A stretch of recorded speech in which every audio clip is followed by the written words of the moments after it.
ইয়াবসুতুর রিজকা লিমান ইয়াশাউ ওয়া ইয়াকদির। আল্লাহ বলেন আমি যাকে ইচ্ছা তার রিজিক প্রশস্ত করে দেই, আর যাকে ইচ্ছা রিজিক সংকীর্ণ করে দেই। জোরে কোন ঠিক কিনা? তো যাদেরকে আল্লাহ দন দিয়েছেন তাদের উচিত কিনা আল্লাহ এই দন দেওয়ার শুকর আদায় করা? আর তো জোরে কন। বেশিরভাগ লোক করে না, বেশিরভাগ লোক করে না। গেল দুই, কটা গেল? দুইটা। তিন নম্বরটা হইল আওলাদ হওয়া না হওয়া, এটাও কিন্তু আমাদের ক্ষমতা নয়, এটা কার? আরো যেরকম আমাদের দেশের বার্থ কন্ট্রোল, জন্ম নিয়ন্ত্রণ, এবারে জন্ম নিয়ন্ত্রণ করব, বার্থ কন্ট্রোল, দুটি সন্তানই। আমি বললাম কিতা যথেষ্ট, আর যে কিছু কইলেন না। আপনার ইজ্জত নষ্ট করার জন্য যদি হয় থাকে তাহলে একটাই যথেষ্ট। আর একটু জোরে কন। আরে ভাই মানুষ করতে পারবেন না, তাহলে মানুষ করার কি কারিগর আপনি নিজে? আর একটু জোরে কন। আমাদের দেশের অনেক শিল্পপতি আছে, তার বাচ্চারা খাওয়াইতে খাওয়াইতে পোল্ট্রি মুরগের লাগান শ্বাস করাইতে পারে না, মনে হয়, কিন্তু মাতার মধ্যে গোবর ছাড়া কিছু নেই। 7 বার হরাইলেও 100 বক করে না। আর অনেক লোক আছে এক তো খাওয়াইলে আর এক তো খাওয়াইতে পারে না, তার বাচ্চাকে ভালো খাওয়ান দিতে পারে না, কিন্তু 100 বক শিখাইলে 700 বক শিখে ফেলে। যদি বুঝা গেল খাওয়াইলেই ব্রেন হয় না। আপনি আমি মানুষ করার কারিগর নই, মানুষ করার কারিগরকে আল্লাহ। আল্লাহ তাদেরকে আওলাদ বেশি দিয়েছেন, তাদের জন্য উচিত আল্লাহর শুকর আদায় করা। আবুল হাবকে দিয়েছেন আল্লাহ রাব্বুল আলামিন যখন তার বিশ্ব নবীকে বললেন, আগো নবীজি এবার মানুষের সামনে তুলে ধরুন লা ইলাহা ইল্লাল্লাহু মুহাম্মাদুর রাসূলুল্লাহ। আমি আল্লাহ ছাড়া কোনো মাবুদ নাই। আবুল আহাব, যে আবুল আহাবকে আল্লাহ দম দিয়েছেন, যে আবুল আহাবকে আল্লাহ রাব্বুল আলামিন মাল দিয়েছেন, সেই আবুল আহাব দুনো হাতে পাথর নিয়ে আল্লাহ নবীর সামনে এসে বলেন, ওগো মুহাম্মদ আপনার আল্লাহ টাল্লাহর কথা আমরা মানি না। জোরে কোন নাউজুবিল্লাহ। আপনার আল্লাহ টাল্লাহর কথা মানি না, মানি না আমরা আপনার আল্লাহর কথা। এই কথা বলে নবীজি যখন পাথর মারতে গেল, আল্লাহ রাব্বুল আলামিন তখন ডাক দিয়ে বলেন, ওগো নবীজি আপনার বিরুদ্ধে আসে নাই, বরং আমি আল্লাহর বিরুদ্ধে এসেছে। অত বড় নিমক কারাম আল্লাহ তার নবীর পক্ষ থেকে জবাব দিয়ে দিলেন। আর যখন আবুল আহাব বলল, তাব্বান লাকা আলিহাদা জামাতানা, তুমি ধ্বংস হও, এই কারণে কি তুমি আমাদেরকে এইখানে একত্রিত করেছিলে? আল্লাহ তার জবাবে বলেন, তাব্বাত ইয়াদা আবি লাহাব, আবুল আহাবের দুনো হাত ধ্বংস হও। একটু জোরে কর না। যেই মাত্র এই আয়াত নাযিল হয়েছে, আবুল আহাবের দুনো হাত ধ্বংস এবং ওয়াতাব্বা ধ্বংস হয়ে গিয়েছে। মা আগনান মালুহু ওয়া মা কাসাবা, আবুল আহাবের মাল আওলাদ একটাও কাজে আসে নাই, কাজে আসবেও না। আল্লাহ রাব্বুল আলামিন আরো বলেন, সায়াসলা নারান যাতা লাহাবিন ওয়া ইমরাআতুহু, আল্লাহ রাব্বুল আলামিন বলেন অচিরেই আবুল আহাব এবং আবুল আহাবের স্ত্রী দুজন শিখাময় আগুনের জাহান্নামের আগুনে প্রবেশ করবে। এই আয়াত নাযিল হওয়ার পরে প্রশ্ন হইতে পারে, আবুল আহাবের স্ত্রীর কথা উম্মে জামিলের কথা কেন আনলো? মহিলার কি দোষ? মহিলার কথা উল্লেখ করেছেন হাম্মালাতুল হাতাব। আল্লাহ রাব্বুল আলামিন বলেন, ওই মহিলাটাও কি কারণ জানেননি? হাম্মালাতুন বহন কর্নেওয়ালি, হাতাবা অর্থ হইল, মুফাসসিরিনে কেরাম এর সাথে দুইটা ব্যাখ্যার মিল রেখে মুফাসসিরিনে কেরাম বলেন, একটা ব্যাখ্যা হইল লাকড়ি, আর একটা ব্যাখ্যা হইল সুগুল করি। ওই আবুল আহাবের স্ত্রী গড়ে গড়ে যেতে গিয়া বলে, তোমরা কারা গো? মুহাম্মদ আমাদের ভাতিজা এবং আমার বিয়াই, আমি তার সম্পর্কে ভালো করে জানি, তোমরা তার কাছে যাইও না, সে পাগল, তার কাছে তোমরা যাইবা না। আল্লাহর নবীর বিরুদ্ধে গড়ে হেঁটে হেঁটে গিয়ে বলে মুহাম্মদ পাগল, তার কাছে যাইও না। আল্লাহর নবী ডাক দিয়ে বলেন, প্রভু গো, আমার আপন চাষি এবং আমার আপন লোকগুলো যদি এইভাবে অপপ্রচার করে আমি দাওয়াতের কাজ কেমনে করব? আল্লাহ ডাক দিয়ে নবীজি, ভয়ের কোনো কারণ নাই, মানুষের দিলের মালিক আমি আল্লাহ। আপনার বিরুদ্ধে যারা গিয়া উস্কানি দিবে এবং বলবে পাগল, এদের দিল আমি আল্লাহ ঘুরাইয়া দিব, অটোমেটিক এরা আপনার কাছে হাজির হয়ে যাবে। ঠিকই দেখা গেল, যাদের কাছে গিয়া বলে মোহাম্মদ পাগল, মোহাম্মদ পাগল, বলে হ্যাঁ, তুই বড় বড় নেত্রী নামছে কেন, নেত্রী নামছে কেন? এতে বোঝা যায় পাগল ও ছোট পাগল না, অনেক বড় পাগল, অসাধারণ পাগল। চলো একটু পাগলটা দেখে আসি। পাগল দেখতে এসে দেখা দেখে আল্লাহর নবীর নুরানি চেহারা এত সুন্দর, খানায় কাবার সামনে দাঁড়ায় কোরআন শরীফ পড়ে, নবীজির চেহারার আলোতে কাবা ঘরের দেওয়াল আলোকিত হয়ে গেছে। না, এই সুন্দর চেহারার লোক কোনোদিন পাগল হতে পারে না। আবার কি জানে পড়ে একটু শুনি। নবীজির কোরআন তেলাওয়াত এত মধুর তেলাওয়াত, শুনি না না, এই তেলাওয়াত কোন পাগলের হইতে পারে না। والشمس وضحاها والقمر إذا تلاها والنهار إذا جلاها والليل إذا يغشاها। পিছন থেকে তারা কয় এই লোক কোনদিন পাগল হতে পারে না, তিনি আল্লাহর পয়গম্বর, কালিমা পড়ে মুসলমান হয়ে গেছে। তো উম্মে জামিল সে বদনাম করে আল্লাহর নবীর বিরুদ্ধে এবং লাকড়ি এনে প্রতিবন্ধকতা সৃষ্টি করে, যখন বাধা দেয় এই অবস্থায় আল্লাহ রাব্বুল আলামিন বলেন আবু লাহাবের স্ত্রীও জাহান্নামের ভিতরে প্রবেশ করবে। যেই মাত্র এই আয়াত নাজিল হয়েছে, তখন আবু লাহাবের স্ত্রীও হাতের মধ্যে পাথর নিয়া কোমর ও কাপড় বেঁধে রসুলের উপরে হামলা করার জন্য খানায় কাবার দিকে যখন ধাবিত হচ্ছে, আবু বকর সিদ্দিক বলেন ইয়া রাসূলুল্লাহ, ওই দেখেন আপনার চাষিও বিয়াইও উম্মে জামিল হাতের মধ্যে পাথর, কোমরের মধ্যে কাপড় বান্ধা, এতে বোঝা যায় মহিলা হামলা করবে। একজন মহিলা যদি হামলা করে, ইজ্জত আর তাহে কই। অগণবীজি আবার উনি আপনার মুরব্বী, ওনার ধাক্কা দেওয়া তো যাবে না। আর মহিলা তো এমন এক জিনিস, এমন বিপজ্জনক, ধাক্কা যদি দেন ফিরে বেরলে গা, বিপদটা তো আপনার উপর হবে।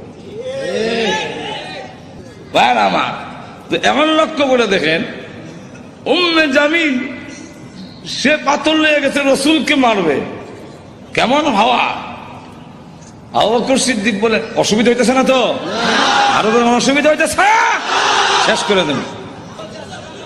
আমার লক্ষ্য করে দেখুন, পাথর নিয়ে আল্লাহর নবীকে মারার জন্য যখন গিয়েছে, আবু বকর সিদ্দিক রাদিয়াল্লাহু আনহু বলেন নবী গো, আপনার চাচি এবং বিয়াই পাথর নিয়ে আসতেছে, এমন কি করি?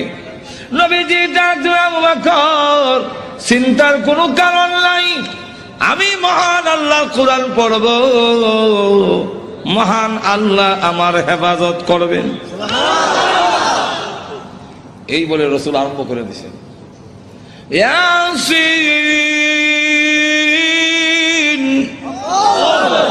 ওয়াল কুরআনিল হাকীম।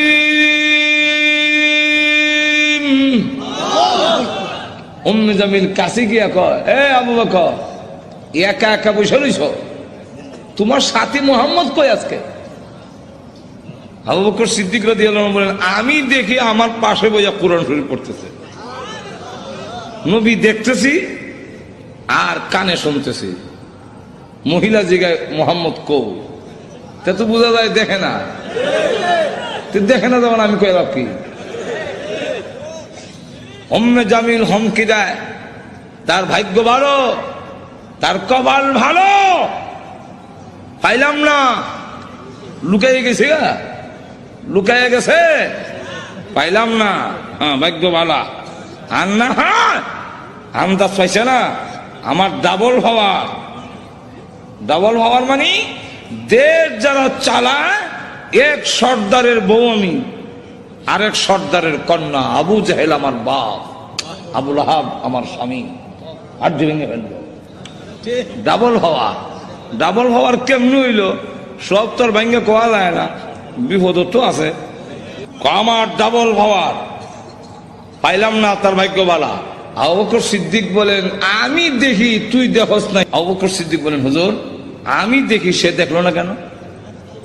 আল্লাহ নবী বলেন আবু বকর তুমি কি কোরআন শরীফ পড়ো না?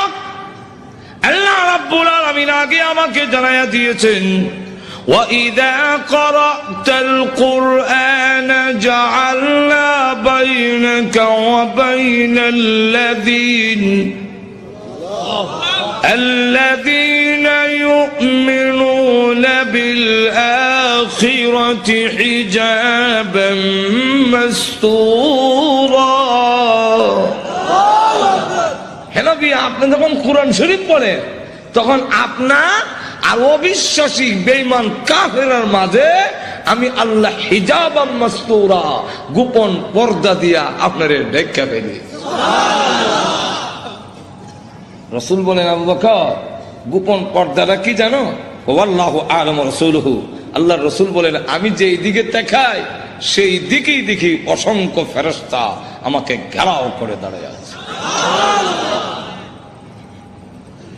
আবু জাহেল আবু লাহাব ক্ষুব্ধ হইয়া দুই ছেলে রসুলের দুই মেয়ের যে বিয়া করেছিল মনে আছে তো? কোন একটার নাম উতবা আর একটার নাম উতাইবা। রসুল প্রকাশ্য নবী হওয়ার আগে দুই মেয়ে এই দুই ছেলের কাছে বিয়া দিয়েছে, কথা বুঝছেন?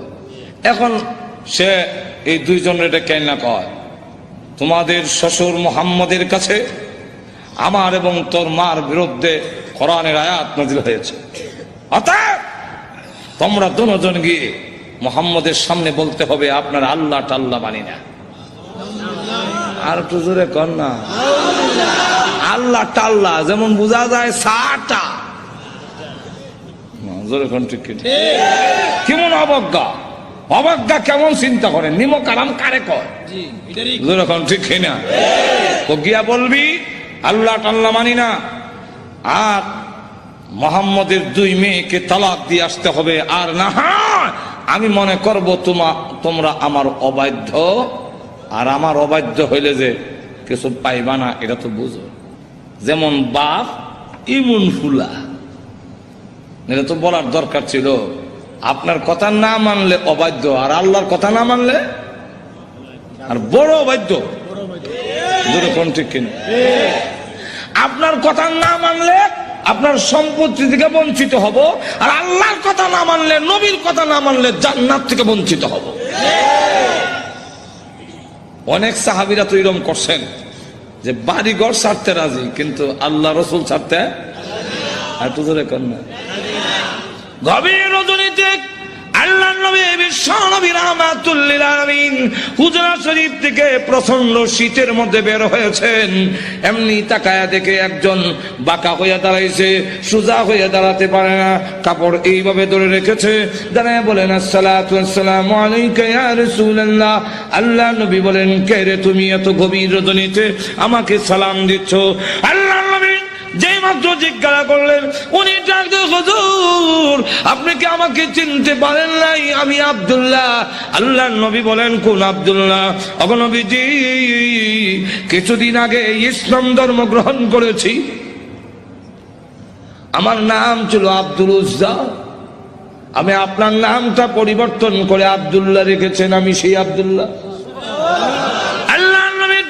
বলেন আমার আব্দুল্লাহ তো ধনী বাপ চাচা, তার বাপ চাচা ধনী ব্যবসায়ীর ছেলে, সকাল বিকাল কাপড় পরিবর্তন করে আসতো। আজকে তো দেখা যায় গায়ে কাপড় নাই, একটা কাপড়ের টুকরা পরিধান করা, সোজা হয়ে দাঁড়াতে পারে না, তার লজ্জাস্থান খালি হয়ে যায়, হাত দিয়ে ধরে রাখছে কোন রকমের কাপড়ের টুকরা। আল্লাহ নবী বলেন আমার আব্দুল্লাহর এই অবস্থা কেন? শীতের মধ্যে তরতর করে কাঁপতেছে, কিন্তু কোনো কথা বলে না, কোনো ডাক দেয় না। নবী গো অপেক্ষায় বসে আছি, কোন সময় আপনি বের হবেন? আপনার নুরানি চেহারা যদি এক নজর দেখতে পারি তাহলে আমার অন্তরে আর কোনো দুঃখ থাকবে না। আল্লাহ নবী বলেন কি হলো তোমার এই অবস্থা কেন? আব্দুল্লাহ হুজুর আপনার দরবারে কেন আসা যাওয়া করি? আমার চাচা আমাকে বলেছেন বাড়ি ছেড়ে দিতে হবে, আর না হয় মুহাম্মদের দরবার ছেড়ে দিতে হবে। নবী গো, আমি ঘোষণা দিয়েছি প্রয়োজন বুঝে আপনার বাড়ি কেন তামাম পৃথিবী ছেড়ে দিতে পারি, কিন্তু একটি মুহূর্তের জন্য বিশ্ব নবীর দরবার আমি ছাড়তে পারবো না। আমাকে বাড়ির থেকে বের করে দিয়েছে, বের হওয়ার সময় বললো কাপড় চোপড় গুলো দিয়ে যাও, এগুলো তো আমাদের। উদ্দেশ্য হইল আমি উলঙ্গ হয়ে গেলে এটা যাব না, লজ্জায় তখন করে বসে থাকবো, আপনার দরবারে আসবো না। আমি তখন আমার চাচাকে জানাই দিলাম, ওগো চাচা, কাপড় হারাতে পারি, ইজ্জত সম্মান হারাতে পারি, আমি সর্বহারা হতে পারি, কিন্তু আল্লাহর কসম ঈমান হারা এক মুহূর্তের জন্য হতে পারবো না। হ্যাঁ দাদা, আজকে যদি শরমের আর ইজ্জতের বয়ে কাপড়ের জন্য আমি ঈমান হারা হয়ে যাই, মৃত্যুর পরে কবর থেকে উলঙ্গ হয়ে আল্লাহর দরবারে উঠব, উলঙ্গ অবস্থায় জাহান্নামের মধ্যে দেওয়া হবে। ওগো আল্লাহর নবী, আমার কাপড় চোপড় গুলো রেখে দিয়েছে, আমি আমার মার সামনে দাঁড়ায় বললাম, মা গো, ও মা, একটা কাপড় দেন না, আমি আমার লজ্জাস্থান রেখে বিশ্ব নবীর দরবারে যাব। ওগো মা, একটা নজর যদি আল্লাহর নবীকে দেখতে পারি তাহলে আমার মনে আর কোনো ব্যথা থাকবে না। এই বলে হুজুর আমার মা একটা কাপড় দিয়েছেন, কোন রকমে লজ্জাস্থান রেখে আপনার হুজুরের সামনে এসে বসে আছি। কোন সময় আপনি বের হবেন, আপনার চেহারা মুবারক একটা নজর দেখার জন্য বসে আছি। নবীজি তার করুণ কাহিনী শুনে বিশ্ব নবী পর্যন্ত চোখের পানি রাখতে পারলেন। আল্লাহ নবী ডাক দিয়ে বলেন, আব্দুল্লাহ, আমার ঘরে আয়, হুজুরের শরীফে আয়, এই নে আমার ব্যবহারের দুইখান কাপড় তোরে দান করলাম। নবীজির দুইখানা কাপড়, ব্যবহারের কাপড়ের দাম আছে না নাই? এরপর থেকে আব্দুল্লাহ জুল বাগাদাইন হয়ে গেল। খালি আব্দুল্লাহ না, এমন টাইটেল লাগছে। আল্লাহ নবী একজন, আব্দুল্লাহ বল, তোর কোন আকাঙ্ক্ষা আছে নি? আব্দুল্লাহ কাঁদে, হুজুর দুনিয়ার কোনো আকাঙ্ক্ষা নাই, আপনার কাছে আমার একটা দরখাস্ত। ওগো নবীজি, আপনি বলেছেন শাহাদাতের মরণ হইলে মরণের কষ্ট হয় না, আপনি বলেছেন শাহাদাতের মরণ হইলে কবর গেলে মুনকার নাকির আসে না, আপনি বলেছেন শহীদ হয়ে মরলে কিয়ামতের মাঠে কোনো হিসাব কিতাব হবে না, বিনা হিসাবে জান্নাতে যাবে। তাই আমার দরখাস্ত, ওগো নবীজি, আপনি আল্লাহর কাছে বলুন আমার শাহাদাতের কামনা যেন মহান আল্লাহ কবুল করে নেন। নবীজি দোয়া করে দিলেন, দোয়া রাসূলের দোয়া, হাত উঠাইতে দেরি আর তোদের কবুল হইতে। আল্লাহর নবী বিশ্ব নবী রাহমাতুল লিল আলামিন দোয়া করে দিলেন। এখন আব্দুল্লাহর জন্য দোয়া কেমন কবুল হয়ে গেছে। তবুকের যুদ্ধে গেলেন, কিন্তু তবুকের যুদ্ধটা হইল না, ফিরে আসবেন। আব্দুল্লাহ রাস্তার মধ্যে অসুস্থ হয়ে গেলেন, সেখানে তিনি ইন্তেকাল করলেন। আল্লাহ নবী ঘোষণা দিয়েছেন, আল্লাহর রাস্তায় যখন মানুষ বের হয়ে যায়, রাস্তায় মারা গেল, শাহাদাতের সওয়াব তাকে দেওয়া হয়। আমার আব্দুল্লাহকে গোসল দাও, কাফন পরাও, আমি নিজে জানাজার নামাজ পড়াবো। নবীজি নিজে জানাজার নামাজ পড়াইয়া লাশ যখন কবরের দিকে নিয়ে যায়, নবীজি পিছনে পিছনে যায়, কবরের পার গেলে পড়ে ডাক দিয়ে বলে, সাহাবীরা রে, কেউ কবরে নামবে না, আমি তার কবরে নামবো। নবীজি আব্দুল্লাহ রাদিয়াল্লাহু আনহুর কবরে নামে দুই কান হাত উপর দিকে বাড়ায় দিয়ে বলেন, রে আব্দুল্লাহ, সাহাবীরা দে লাশটা আমার হাতে দে, দে আমার আব্দুল্লাহর লাশ আমার খুলে ছেড়ে দে। নবীজির খুলে ছেড়ে দিলে নবীজি এইভাবে লাশটা উপর দিকে উঠাইয়া আকাশের দিকে তাকায় বলে, আল্লাহ, আমি আব্দুল্লাহর প্রতি খুশি, তুমিও খুশি হয়ে যাও। আল্লাহ, এখন আব্দুল্লাহর লাশটাকে আমার কুল থেকে তোমার রহমতের কোলে আমি স্থানান্তর করতে চাই। এই কথা শুনে সাহাবীরা গইরে কবর পার কান্না শুরু করেছেন। বিশেষ করে সাদ ইবনে আবি ওয়াক্কাস রাদিয়াল্লাহু আনহু ডাক দিয়ে বলে, মাটিতে গড়িয়ে কান্দে আর বলে, আব্দুল্লাহ রে, এই লাশটা তোর না হইয়া আমার যদি হতো রে, আমার ভাগ্য কত ভালো ছিল রে আব্দুল্লাহ। এই লাশ তোর না হইয়া আমার যদি হতো, যেখানে আল্লাহর নবী বলতেছেন, আল্লাহ আমি খুশি, মেহেরবানি করে তুমিও আমার আব্দুল্লাহর প্রতি খুশি হয়ে যাও। ভাইরা আমার, লক্ষ্য করে দেখুন, এইভাবে অনেক ঘটনা সারা রাত বললেও তো শেষ হবে না। এইভাবে বাড়ি ঘর ছেড়ে দিয়েছেন আল্লাহর দ্বীনের জন্য, ইসলামের জন্য, আল্লাহ নবীর জন্য। কিন্তু আবু লাহাবের ছেলে যেমন বাবা তেমন ছেলে উতবা আল্লাহ নবীর সামনে গিয়ে বলে, ওগো মুহাম্মদ, আপনার আল্লাহ টাল্লাহ এগুলো আমরা মানি না। আর তো জোরে কর না। আর নবীজির সামনে দাঁড়ায় বলে, আপনার 2 মেয়েকে তালাক দিলাম। নবীজির তাফসীরে মাযহারিতে লেখে, আল্লাহ নবীর উপরে হামলা করে টান দিয়ে জামা ছেড়ে ফেলেছে। নবীজি চোখের পানি ছেড়ে দিয়ে কাঁদলে, হ্যাঁ প্রভু, আমার জামা ছিঁড়েছে, এই জন্য আমি ব্যথা পাইনি। আমি কত আঘাত খাইলাম তোমার দ্বীনের জন্য, তোমার জন্য, তোমার দ্বীনের জন্য যদি আমি কষ্ট পাই, আমার তেমন কষ্ট লাগে না। ও প্রভু, আমার মেয়েকে তালাক দিয়েছে, এই জন্য দুঃখ লাগে নাই, দুঃখ লেগেছে। আমার সামনে যদি তোমাকে কেউ অবজ্ঞা করে, তোমাকে অপমান করে, আমি রাসূল কখনো বরদাস্ত করতে পারি না। ভাইরা আমার, বাস্তবিকই যাদের ভিতরে ঈমান আছে, ঈমানদার কখনো দুনিয়ার সকল কিছু বরদাস্ত করতে পারে, কিন্তু আল্লাহ নবীকে অপমান করবে, এই পৃথিবীর কোন মুমিন কখনো বরদাস্ত করবে না। এর নামই হলো ঈমান। জোরে কোন ঠিক না? এই জন্ম দেখ, আল্লাহর জন্য, আল্লাহর নবীর জন্য, আল্লাহর দ্বীনের জন্য মুমিন তার জীবন উৎসর্গ করতে পারে, কিন্তু আল্লাহর অবমাননা কখনো মুমিন বরদাস্ত করতে পারে না। আমার আল্লাহর নবী, আল্লাহর মহব্বত নবীর অন্তরে বেশি না কম? আর তো দূরে কর না, সকলের চাইতে বেশি না কম?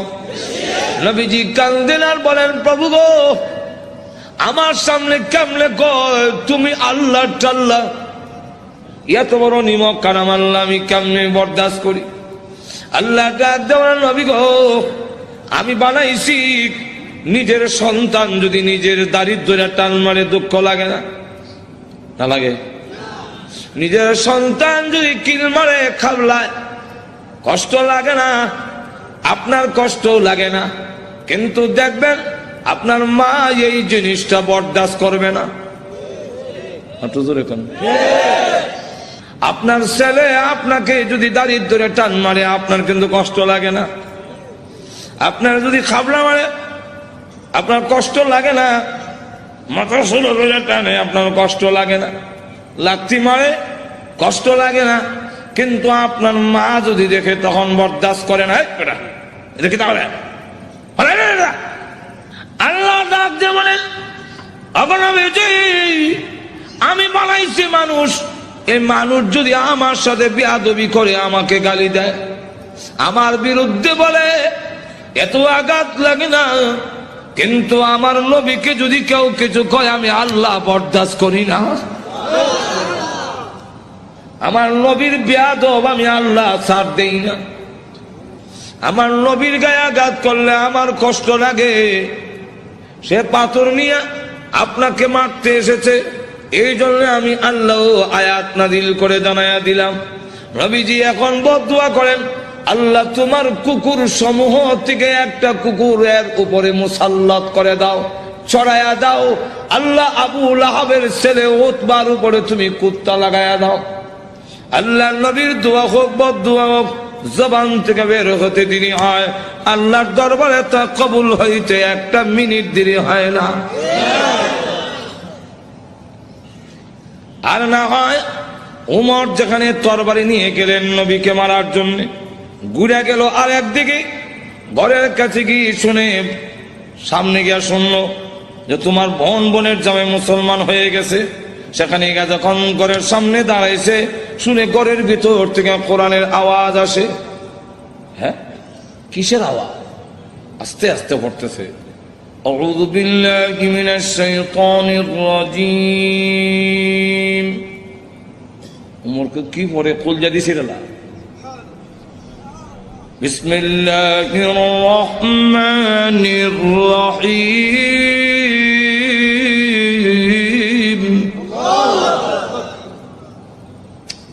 এই করকে আওয়াজ হইনা ফাতেমা কাহা আজরাইল আইছে, দরজা খুলছে। আর ফরায় যে হযরত খাব্বাব রাদিয়াল্লাহু, তিনি দরজার আড়ে লুকাইয়া গেছে, আল্লাহ লা ইলাহা ইল্লাল্লাহ সুবহানাকা ইন্নী। বোন এবং বোনের জামাইরে তো একবারে মারবে না, উমর তো আমারও দুই টুকরা করে নেব, তরবারি আতই আছে। দরজার আড়ে লুকাইয়া খালি খতমে ইউনূস পড়ে। উমর ঢুকা তার বোন রে দিল এক থাপ্পড়, বোনের জামাইরে থাপ্পড় খাইয়া উল্টে গিয়ে পড়ছে। বোন বাধা দিয়ে আমার স্বামীরে মারো কেন? দিলাম তোরা একটা। বোন যখন থাপ্পড় খাইছে, খানের পর্দা ফেটে গেছে। বোন তখন কয়, শোনো, তুমি যেমন খাত্তাবের ছেলে, আমিও খাত্তাবের মেয়ে। তুমি জানো না ইমান এমন এক জিনিস, এটার মধ্যে যত চাপ দেওয়া যায় অত এটার স্পিড। ইমানদার এমন এক জিনিস, এটার যত গুতা দিব অত ভালো উঠবো। গুতা দিত না, ঘুমায় থাকবো। চিড়িয়াখানা গেছে, দেখে চিড়িয়াখানা এক বেটা গে দেখে ফিঞ্জিরের ভিতরে রড দিয়া বাঘ তো আটকাইতেছে, দেখছেন না? তো চিড়িয়াখানা এটা তো উন্মুক্ত না, সে যেভাবে মুক্ত গরু ধরে খাইতো এভাবে তো খাইতে পারে না। সামান্য খাওয়ান ভাই ফরুলিছে। তো ধর্ষণার্থী একজন দেখুন না, এক লোকটা কর, এটা শুনছি বাঘ, এটা দিয়ে ছাগল। বাঘে না মানুষ দেখলে তর্জন গর্জন করে, এটা দিয়ে কিচ্ছু কয় না। তো দিছে ছাতি দেখবো, জানোস না ভাগ গোতা দিলে ফালটা উঠবো, যেমন গোতা দিছে এমনি কয় হাক হাক করে যেন খালিছে। জুতা মুজা হাতে ফালাই একটা দিছে, ধরে কোন ঠিক কিনা। ফাতেমা ডাক দেখো, ভাই তুমি যে আমার চট দিছে মনে করছো আমি বন্ধ হয়ে যাবো? সুস্পষ্ট করে বলে দেই, সত্য ধর্ম গ্রহণ করছি, মারতে পারো, জীবন গেল ছাড়তাম না। এখন কয় এই এটা নিয়ম। মানুষ যখন দিনের উপরে, ইসলামের উপরে অটল অচল থাকে, তখন তারা আল্লাহর সাহায্য আসে। আর যারা নির্যাতন করে হেরার দিলের মধ্যে আল্লাহ ডর ঢুকাইয়া দেয়। উমর কয়, ইয়া তো মারলাম তো সামলাইতাম পারি না, কি পড়ছিলে দেখো না, তোমাকে দেওয়া যাবে না। কেন? এটা কোরআনের অংশ। ইন্নাহু লাকুরআনুন কারীম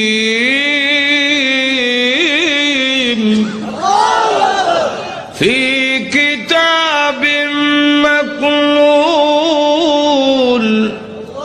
লা ইয়ামাসসুহু ইল্লাল মুতাহহারুন।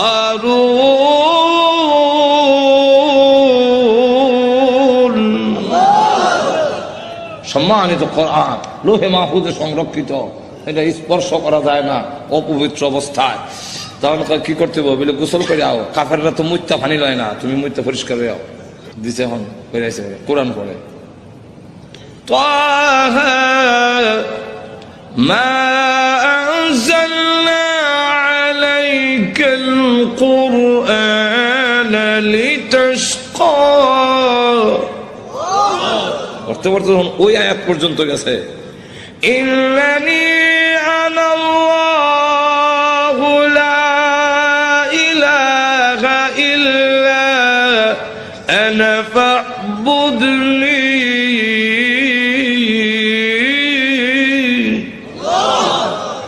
দেখে চোখ থেকে পানি নহর চালু হয়েছে। এমনি ডাক দেখো, বোন আমার মোহাম্মদের দরবারে নিয়ে আসল। তো পর্দার আড়ালে যিনি লুকাই আছিল, দরজার আড়ালে, মনে হতো ঘটনা কোনটা আমার উদ্দেশ্য না, ঘটনা হলে তো এইটার মধ্যে 1 ঘন্টা দেবো।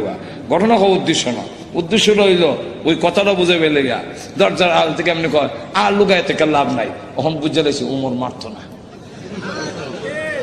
তো সংবাদটা আমি আগে দিলাই, কারো সুসংবাদ আগে দিতে একটা মনের মধ্যে একটা আনন্দ পাওয়া যায়, তো আমি আগে দিলাই। এমনি দরজার বাইরে থেকে আড়াল থেকে বেরিয়ে কয় হ্যাঁ মা, তাদেরকে কোরআন শরীফ আমি পড়াইছি। আচ্ছা, তো আপনাকে সুসংবাদটা দেওয়ার জন্য বেরিয়েছে, কারণ লুকাই আসলাম। কি সুসংবাদ? দারুল আরকাম, গোপন ঘাঁটি, যেখানে দিন প্রচার করা হয় লুকাই লুকাই এখান থেকে, এটার নাম ছিল দারুল আরকাম। এই দারুল আরকামে গত রাত্রে আমি বিশ্ব নবীকে দোয়া করতে শুনছি। আল্লাহ রসুল বলছেন আল্লাহুম্মা আইজ্জিল ইসলামা বি আহাদিল উমরাইন, আল্লাহ দুইটা উমর থেকে একটা উমর ইসলামের ভিতরে এনে ইসলামের শক্তিশালী করে দাও। একটা হলো উমর ইবনুল খাত্তাব, আর একটা হলো উমর ইবনে হিশাম, যার টাইটেল হলো আবু জেহেল। আগে আসলে আবুল হেকম, এরও নাম উমর, আর আমিরুল মুমিনিন উনার নামও উমর। আল্লাহ রসুল বলেন এই দুইটা উমর থেকে একটা উমর আমারে দাও।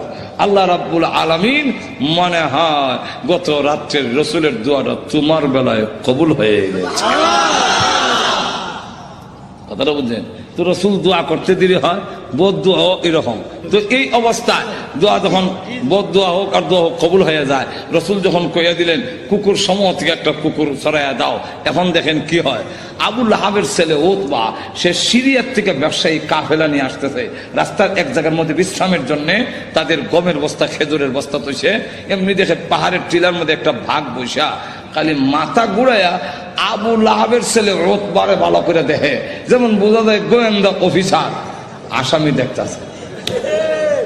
এমনি সে ডাক দিয়া কয় ও আমার সাথীরা, বাঘ যেভাবে আমার দিকে চায় এতে বোঝা যায় মুহাম্মদের বদদুয়া কবুল হয়ে গেছে। তো রসুল তো বলছিলেন কুকুর, এখন তো বাঘ, উল্টা দি না, উল্টা না, রসুল কুকুর দিয়া বাঘই বুঝাইছেন, হেরাও বুঝছে। এর কারণ রসুল বাঘ কইয়া কুকুর কইয়া কুত্তা বুঝাইলেন কেমনে? কুকুর মানে বাঘ, বাঘ মানে কুকুর, দুইটার একটা মিল আছে। কি মিল? চতুষ্পদ জানোয়ারের মধ্যে কুত্তা হাও আলগি দিয়া পেশাব করে, আর বাঘও হাও আলগি দিয়া পেশাব করে। তাহলে মুতায় মুতায় দুইটার একটা মিল আছে। হাইওয়াতুল হাইওয়ান নামক কিতাবের মধ্যে এই ইয়েটা দিচ্ছেন, কথা বুঝছেন? এখন আসুন, তুলে দেখা গেল এই অবস্থায় সকলে আপনি আমাদের ছেলে, সর্দারের ছেলে, আপনার সিকিউরিটির ব্যবস্থা আমরা করবো। আপনি ভয় পাচ্ছেন কেন? সিকিউরিটি তারা করবো। সিকিউরিটি কত সিকিউরিটি বন্দুক লয়ে খারাপ হিসেবে যায়, লোক নাই, মানুষ নাই, গেল এরকম বহুত ঘটনা। আটো ধরে এখন না, গজব আসবার হইলে ফিরাইতে পারে না। এমন দেখা গেল সিকিউরিটি দিব, তখন তারা সব গমের বস্তা বুঝলেননি আর খেজুরের বস্তা একখানে একত্রিত করে একটা উঁচা পাহাড়ের টিলার মতো মানে সেখানে জায়গা করে দিয়ে বলেন আপনি সেখানে ঘুমান, আমরা নিচেরা ঘুমাবো। বাঘের নিয়ম হইল আগে যারে পায় তারে খায়, তা আমাদেরকে খেয়ে না মেরে খাবে, এর আগে তো না। ঘুমান মানুষ সব ঘুমাইছে, হ্যাঁ নাক ডাকা। যখন নাক ডাকা আরম্ভ হয়েছে, বাঘে কয় আমার যাওয়ার টাইম হয়েছে। আল্লাহ যাইবার আগে গন্ধটা তোর নাক ফিট করে দেয়, এই গন্ধে যারে পাবি তারে ধরবি, উল্টা পাল্টা ধরিস না। বাঘ গিয়া যতদিক ঘুমাইছে সবটিকে চেক করে, কারণ প্রত্যেকের শরীরে আলাদা একটা ছোট সময় বাইসাব যখন কইতে গেঞ্জি রান রে আমার গেঞ্জি রানিচ্ছেন, তখন কোন গেঞ্জি আব্বার কোনটা বাইসাব বুঝতাম কেমনি, আর নিলে থাপ্পর খাম উল্টা পাল্টা নিলে তো নাকও লাগাইতাম, নাকও লাগাই বুঝতাম এটা আব্বার গেঞ্জি, এটা বাইসাব গেঞ্জি, গন্ধের শরীরে একটা গন্ধ। হ্যাঁ, তো বাঘে গিয়ে সবচেয়ে চেক করে গন্ধ তো মিলে না, আমার আশা দেখো মাথা ঘুরাই দেখে বস্তার ঘুরে একটা ঘুমায় নাক ডাকাইতেছে।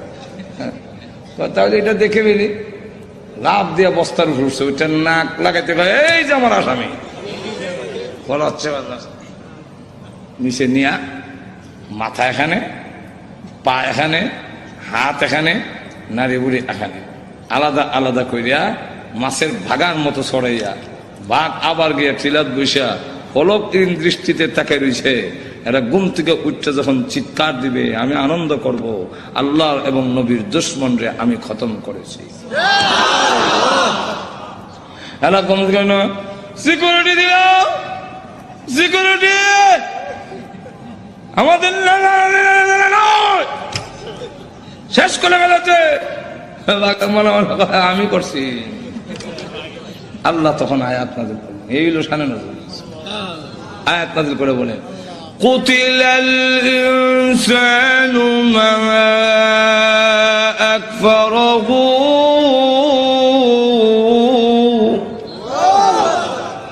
মানুষ ধ্বংস হয়েছে নি? আর তো ধরে কন রক্ষা করতে পারছে?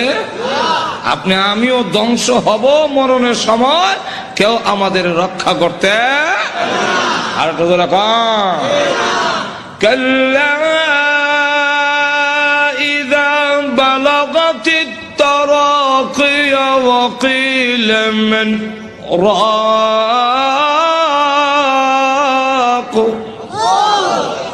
যখন কন্ট্রোলারে জানা আসবে কেউ রক্ষা করতে পারবে না। আল্লাহ তখন আয়াত নাযিল করে বলেন, কুতিলাল ইনসান, মানুষ ধ্বংস হোক, মানুষ বড় অকৃতজ্ঞ। এখন আল্লাহ এক একটা নিয়ামতের কথা তুলে ধরে বলেন, তুই যে অতিকৃতজ্ঞ হইলে একটু চিন্তা করলি না? মিন আইয়ি শাইইন খালাকা, তুই কিসের তৈরি, তোরে কি দিয়ে বানানো হইলো? এটার জবাব আমরা দিতে পারবো না, কারণ আমি জানি না তুই কি দিয়ে বানিয়েছেন। এর লাগে আল্লাহ নিজেই জবাব দিয়েছেন, মিন নুতফা, নাফাক পানি দিয়ে বানাইছি, যেটা অত্যন্ত ঘৃণিত। আমি আল্লাহ এত সুন্দর করে তোরে বানাইলাম, আবার বানাইছি যে খালাকাহু ফাকাদ্দারাহু, কাদ্দারা ইউকাদ্দিরু। এটার দুইটা ব্যাখ্যা। একটা ব্যাখ্যা হইল তোমাকে এইভাবে বানাইলাম, গরু ছাগল এইভাবে না, তোমারে কুদরতি স্প্রিং দিয়ে জায়গায় জায়গায়, মানে কুদরতি স্প্রিং, যেরকম ঠিক কিনা কুদরতি স্প্রিং। এরপরে গরু এমনি লড়াই দাঁড়ায়, যেরকম ঠিক কিনা। কিন্তু মানুষ, তুমি সেলুনে গেছো, চুল কাটবা, ডাইন দিকে বামে বামে, বুঝছে যেরকম ঠিক না ঠিক না। মানুষ তোর মাথা এইভাবে ঘুরাইবার মতো এই যে কুদরতি স্প্রিং দিয়ে তোরে বানাইলাম। আল্লাহ গরু কিন্তু এই ঠ্যাং ভাঙ্গিয়া পেশাব করতে পারে না, তোর আডু ভাঙতে পারো, তোর সব ভাঙতে পারো, কুদরতি স্প্রিং জায়গায় জায়গায় দিয়া আমি আল্লাহ এমন ভাবে বানাইলাম। আবার তুমি যখন বস্তা লইবা মাথা, তখন রড থেকে আরো শক্ত, জোরে কোন ঠিক না ঠিক না। খালাকাহু ফাকাদ্দারাহু। আর একটা কাদ্দারার ব্যাখ্যা হইল কাদ্দারা ইউকাদ্দিরু তাকদীরান। এর অর্থ হলো তুই অত হতাশ হওয়ার দরকার নাই, অত পেরেশান হওয়ার দরকার নাই, সুদে ঘুষে খাওয়ার দরকার নাই। তোমার কপালও, তোমাকে জন্মের 50,000 বছর আগে কপাল লেখা কয়টা দোকানের মালিক অবি, এটার লেখকেই তোকে দুনিয়াতে পাঠাইছি।